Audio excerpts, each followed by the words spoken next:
Saris December 21 Samantha గారిచే గొప్ప ప్రారంభం. ప్రతి 10,000 రూపాయల కొనుగోలుపై ఒక గోల్డ్ కాయిన్ ఉచితం. చిత్రం బళారే చిత్రం తర్వాత నరేష్ చేసిన తర్వాత వెంటనే ఇది రిలీజ్ అయింది. కానీ అదృష్టం గ్యాంగ్ లీడర్ ఒకేసారి రిలీజ్ అయింది, ఒకే రోజు. ఓకే. బట్ ఓపెనింగ్స్ అంత బాగా వచ్చింది. అంటే ఏంటి, కాంచన్ సీత మంచి సినిమానే, వీళ్ళు ఏదో కొంచెం డిఫరెంట్గా సినిమా తీస్తారని జేఎస్కే కంబైన్స్ అంటే ఓపెనింగ్స్ బాగా వచ్చింది. బట్ మధ్యాహ్నం నుంచి పడిపోయింది, ఎవరికీ అర్థం కాలే అదృష్టం. అంటే ఏంటంటే అదృష్టం సినిమాలో ఫేట్ ఒక క్యారెక్టర్, మనకెప్పుడు దేవుడు ప్రత్యక్షం అవడం, కృష్ణుడో రాముడో లేకపోతే ఏదో లక్ష్మియో ఏదో ఒక దేవతో లేదా దేవుడు. ఇక్కడ ఏంటంటే ఒక క్యారెక్టర్ని ఫేట్ అని పెట్టాం, డెస్టినీ. సో ఆ క్యారెక్టర్ ఏంటంటే సత్యనారాయణ గారు చేశారు, అది కూడా ఫాలో అవుతూ ఉంటుంది, అప్పుడప్పుడు మాట్లాడుతుంది, డిఫరెంట్ ప్లేసెస్లో డిఫరెంట్గా మాట్లాడుతుంది. అంటే ఒక బార్కి వెళ్తే బార్లో బార్ అటెండర్ లాగా అలాగా. సో ఎవ్రీథింగ్ అది చాలా one of the best movies. అది చూసాను. ఆనంద్ మిలిన్ మ్యూజిక్, సాంగ్స్ కూడా చాలా బాగుంటాయి. జేఎస్కే కంబైన్స్ అంటే జయసుధా కపూర్ కంబైన్స్. మేరా పతి సిర్ఫ్ మేరా హై, అదే దాని రిజల్ట్ ఎలా ఉందండి? అది నాట్ బ్యాడ్, అది నాట్ బ్యాడ్ అది. బట్ కలికాలం ఇస్ ద బిగ్గెస్ట్ హిట్ మాకు. ఆది దంపతులు ఇది కూడా 100 days ఆడింది. ఆ రోజులో 100 days కదా. అదేంటి కాంచన్ సీత కూడా 100 days.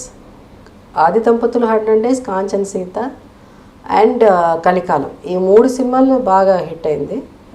బట్ అదృష్టం, వింతకోళ్ళు అండ్ ఇది హ్యాండ్సప్ సూపర్ ఫ్లాప్. సో అది అది అయ్యేసరికి భయం వేసింది, హ్యాండ్సప్ అనేసరికి భయం వేసింది. ఎందుకంటే ఆల్మోస్ట్ ఎంత ఎవ్రీథింగ్ వీ లాస్ట్. అంటే ఏమైపోతుందంటే you don't pay and proper time, you interest మీద ఇంట్రెస్ట్లు. నాకు మరీ ఇట్లా అందరూ అప్పులోళ్ళు రావడం and those kind of things when you can't struggle. So ఏమంతా ఎందుకు వచ్చింది బాబు, ఉన్నదంతా త్వరగా అమ్మేసి క్లియర్ చేసేయండి. So you keep losing your properties. So all 3 films we lost property. ఇలా అనిపించిందా అండి? అంటే హీరోయిన్గా మీరు చాలా ఎర్న్ చేసి ఉంటారు కదా, అది సినిమాల ద్వారా కొంత నష్టపోయానని అనుకున్నారు? కొంత ఏంటి, అసలు చాలా పోయింది ఆ సినిమా. ఎందుకంటే వెన్ టోటల్ మిజరబుల్ ఫ్లాప్స్ అయినప్పుడు ప్రాబ్లం, చిన్న సినిమాలకు ప్రాబ్లం అవుతుంది. ఇంకా పెద్ద హీరో ఉంటే అట్లీస్ట్ ఓపెనింగ్స్ అవన్నీ వస్తుంది. When you make a small budget movies it's very difficult. So అందువల్ల we could not recover. But చాలా భయం వేస్తుంది. బాగా సినిమా అంటే ప్యాషన్, ఎన్ని సినిమాలు చూస్తాం, అన్నీ చూసిన ఎక్కువ. ఆ రోజుల్లో ఇంగ్లీష్ పిక్చర్స్ కానీ అదర్ లాంగ్వేజెస్, టీవీ కూడా లేని రోజుల్లో కూడా 8mm ఇది అది ప్రొజెక్టర్లు తెచ్చుకుని అట్లా. అంటే ఇవన్నీ నాకు వచ్చిందంతా బికాస్ ఆఫ్ బాలచంద్ర గారు అండి, అదే అట్లా. సో ఆ గ్రూప్ అంతా అట్లాంటి గ్రూప్. ఆయన కమల్ కూడా ఎక్కువ ఇంట్రెస్ట్ సినిమాలో. అందరు వెళ్ళండి ప్రొజెక్టర్, సినిమాలు తేవడం, వేయడం, మేమందరూ చూడడం, అట్లా ఒక ఇదిలా ఉండేది. సినిమా లవర్స్ అలా ఉండేది. అందరిని తీసుకుని ఎక్కడ అవుట్డోర్ షూటింగ్కి వెళ్తే అందరూ సినిమాకి వెళ్ళాం. బాలచంద్ర గారు యూనిట్ వెళ్ళినప్పుడు ఎక్కడికి వెళ్ళినా సినిమాలు, ఇంగ్లీష్ పిక్చర్స్ అన్నీ చూసేవాళ్ళం. ఎందుకంటే వాటి నుంచి మనం నేర్చుకోవడానికి ఎక్కువ ఉంటుంది కదా. అందుకని ఇవన్నీ అక్కడి నుంచి వచ్చిన మీ జనరేషన్, మీ టైంలో వచ్చిన వాళ్ళలో అందరికీ ఎక్కడో చోట ఒక చిన్న గ్యాప్ వచ్చి కొద్దిగా కెరీర్ వేరే అంటే గృహస్థ జీవితానికి వెళ్ళటం సంథింగ్ అలా జరిగింది కదా. నిరంతర క్రియాశీలత్వం అంటారే, మీరు మటుకు 1972 నుంచి ఈ రోజు వరకు బ్రేక్ తీసుకున్నదే లేదు, అలా జరిగిపోతూ ఉంది. మెటర్నిటీ తప్ప డాండ్ర పాపారాయుడు ఆ సినిమాలో అయితే అది పాపం నేను నిజంగా చాలా ఇబ్బంది పెట్టేశాను. కృష్ణరాజు గారు అని, ఆయన ప్రొడ్యూసరు. షూటింగ్ స్టార్ట్ అయిన first day that shooting start అయిపోయింది, evening I got a result that I'm carrying report, pregnancy report ఆ రోజు వచ్చి పాజిటివ్ అని వచ్చి రాగానే సో హ్యాపీ. అండ్ మా ఆయన తర్వాత అయిపోయిన తర్వాత ఫస్ట్ పర్సన్ నేను అది షేర్ చేసుకుంది జయప్రదతో. She was shooting with me, తను కూడా ఉంది ఆ సినిమా, డాండ్ర పాపారాయుడు. సో అది అయిపోయింది అనుకున్నాం, ఏముంది 3-4 monthsలో అయిపోతుంది అలానే. అది ఆ కాస్ట్యూమ్స్ అంతా డిఫరెంట్ కదా, అది రాజులు ఏమంటారు హిస్టారికల్ మూవీ కదా అది. First of all I don't like all those. అట్లా ఉంటే అలాంటి సినిమాలు చేసేదానికి అది కిరీటాలు పెట్టుకోవడాలి, ఇవన్నీ ఎక్కడ మోస్తామని చిన్నప్పటి నుంచి ఇస్ టు అవాయిడ్. కొన్ని వెళ్తే వద్దు అనుకుంటే డబ్బు కోసం అనో చేసుంటాం మేము, కొన్ని చెత్త క్యారెక్టర్లు కూడా చేసాం డబ్బు కోసం. బట్ మరీ ఇంకా మరీ ఇలాంటి కాస్ట్యూమ్స్ కూడా వేసుకుని ఏదో చేసి క్యారెక్టర్ చేయాలి, ఇలాంటి వేషాలు వేయడం అన్నది అస్సలు. అదిగాక మీరు సహజత్వాన్ని కోరుకుంటారు కదా. అస్సలు ఇలాంటి డ్రెస్ ఏది ఎట్ట ఉంటుందో తెలియదు. ఆ డ్రెస్సులు వాళ్ళు ఇక్కడ ఇట్లా పెడతారండి, ఇది ఇక్కడ కట్టేస్తారండి, ఊపిరి పీల్చలేరండి, ఇవన్నీ ఎందుకు అని ఎంబారసింగ్గా ఉంటుంది అని అనుకుని ఇవన్నీ భయపడేదాన్ని, అందుకని చేసేదాన్ని కాదు. కానీ ఈ సినిమా కాదని చెప్పలేము, ఎందుకంటే వన్స్ అగైన్ కృష్ణరాజ్ గారు వాళ్ళ బ్యానర్లో almost 9 films I did, Gopikrishna బ్యానర్లో. అండ్ దెన్ అగైన్ దాసినారంట. మరి ఆయన గురువు గారు ఏం చెప్తే అసలు ఒప్పుకోకపోతే తొడతాడు ఆయన. సో అందుకని ఒప్పుకున్నాం. తెలియగానే ఆ సినిమా బాగా డిలే అయిపోయింది. అంటే 3 monthsలో అయిపోతుంది, 4 monthsలో అయిపోతుంది అనుకున్నది కరెక్ట్గా 8th month దాకా వచ్చింది shooting. 8th just 1 month delivery ముందు. కాస్ట్యూమ్స్ ఎలా ఉంటుంది, అది హైదరాబాద్లో తీశారు. అక్కడ హైదరాబాద్లో అప్పుడు ఏదో నేను అంటే ఎండ చెన్నైలో విపరీతమైన ఎండ ఇది ఉంటే అప్పుడు నేను చెప్పాను, నేను చెన్నైలో షూటింగ్ చేయను. రాజుగారు చెప్తారు, నీ కోసమని నువ్వేమో చెన్నైలో చేయను, నువ్వు హైదరాబాద్లో పెడితేనే చేస్తాను, నువ్వు అంతా టార్చర్ చేస్తావు నన్ను అని. ఎండ అంటే ఆ కాస్ట్యూమ్స్ వేసుకోలేకపోయాను, వేడికి చెమటలు పోసేసినది. 8 months అంటే ఇంట్లో అపోట్. సో ఇక హైదరాబాద్లో కొంచెం వాతావరణం చల్లగా ఉంటుంది అనేసి ఇంకా ఐ థింక్ జూలైలోనూ ఇప్పుడు ఐ షార్ట్ ఇన్ హైదరాబాద్. ఎలా ఎనర్జైజ్ అవుతారు అని నేను అడుగుతున్నాను. ఇన్ని సంవత్సరాలు 45 సంవత్సరాలు ఒకే శృతిలో పనిచేస్తూ వెళ్తున్నారు కదా, అలసట కానీ ఏమీ లేదు. ఇప్పుడు కూడా సెట్కి అలాగే ఫ్రెష్గా వస్తారు, అలాగే పనిచేస్తారు. అంటే ఒకటండి, I'm so use to it. Cinema అన్నది అలవాటైపోయింది పని. మా పిల్లలు చెప్తారు, అమ్మ నువ్వు పని లేకుండా ఇంట్లో కూర్చుంటే మాత్రం I don't think you will survive also. అలా మీకు కొంచెం జూనియర్ కదా శ్రీదేవి గారు, ఆవిడతో నేను కలిసి పనిచేశాను ఒక యాడ్ ఫిల్మ్ కోసం. ఆ టైంలో నేను ఆవిడని అడిగాను, ఎందుకు మేడం కంటిన్యూస్ చేయొచ్చు కదా, ఏమి ఇంటి ఖాళీ ఎందుకు మీరు అలా కోరుకుంటున్నారు ఎందుకు అని. నెరియ పనిరుకోం ఇని ఎన్న పండ్రదు అని ఆవిడ అన్నారు. కానీ అటువంటిది మీలో కనిపించదు. ఇప్పటికి కూడా యూత్తో పోటీ పడి చేస్తూనే ఉంటారు. శ్రీదేవి వచ్చి ఇంకా చిన్న పిల్లగా ఉన్నప్పటి నుంచి చేస్తున్నది, 4-5 years నుంచి చేస్తున్నది. దాని తర్వాత అంటే తన ఆలోచన ఏంటో మనకు తెలియదు.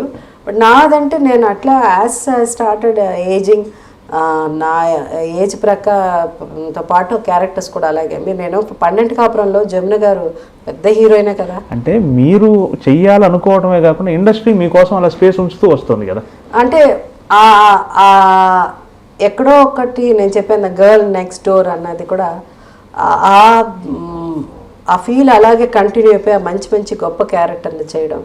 దాని తర్వాత ఒక తల్లి అంటే ఓకే, తల్లి అంటే ఇలాగే ఉండాలి, ఆ సహజత్వం అన్నది ఎక్కడో help me to continue as a mother also. అవును, ఇప్పటికి కూడా ఇండస్ట్రీలో మీకు సబ్స్టిట్యూట్ లేదు.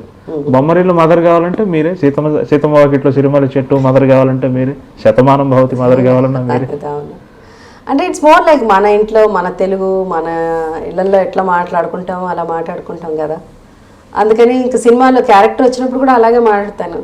అన్లెస్ అక్కడ ఏదో చాలా డ్రామటైజ్ చేసి ఆ డైలాగ్ అటు ఉంటే అప్పుడు ఇబ్బంది పడతాను, తెలిసిపోతుంది నేను యాక్ట్ చేస్తున్నానని. లేదు అది న్యాచురల్గా ఉంటే డైలాగ్ ఉంటే మాత్రం నేను ఇంట్లో మాట్లాడినట్టే మాట్లాడతాను అంతే. హీరోయిన్ల మధ్య గొడవలు ఉంటాయి, అది సహజం, మామూలుగా ఏదో సెట్లో ఉంటాయి కదా. కానీ గొప్ప స్నేహం కూడా ఉంటుంది. మీరు జయప్రద గారి స్నేహం చూస్తే చాలామంది అసలు ఆశ్చర్యపోవాలి, ఏమి ఒకే రంగంలో ఉంటూ ఇన్ని ఏళ్ల స్నేహం ఎలా సాధ్యపడింది? అంటే తెలుగులో వచ్చేసరికి నేను జయప్రద ఎక్కువ ఫ్రెండ్స్ అని అందండి. యాక్చువల్గా నాకు ఇంకో 2 ఫ్రెండ్స్ కూడా ఉన్నారు. వాళ్ళు శ్రీప్రియ గారు అండ్ రాధిక గారు. ఇన్ఫ్యాక్ట్ నేను మా ఇల్లు రెనోవేషన్ జరిగినప్పుడు ఒక 3 ఏళ్ళు నేను రాధిక ఇంట్లోనే ఉన్నాను. మా పిల్లలు, నేను, మా వారు, మా అమ్మ అంటే మా నాన్నగారు అప్పుడు ఉండేవారు. సో ఇన్ఫ్యాక్ట్ నేను రాధిక ఇంట్లో ఉన్నప్పుడు మా నాన్నగారు కూడా ఈ పాస్ట్ అవి. సో అట్లా మేము అంతా ఫ్రెండ్స్, రాధిక నేను అలాగే శ్రీప్రియ ఇప్పటికి కూడా మేము అట్లాగే కంటిన్యూ అవుతున్నది ఆ ఫ్రెండ్షిప్.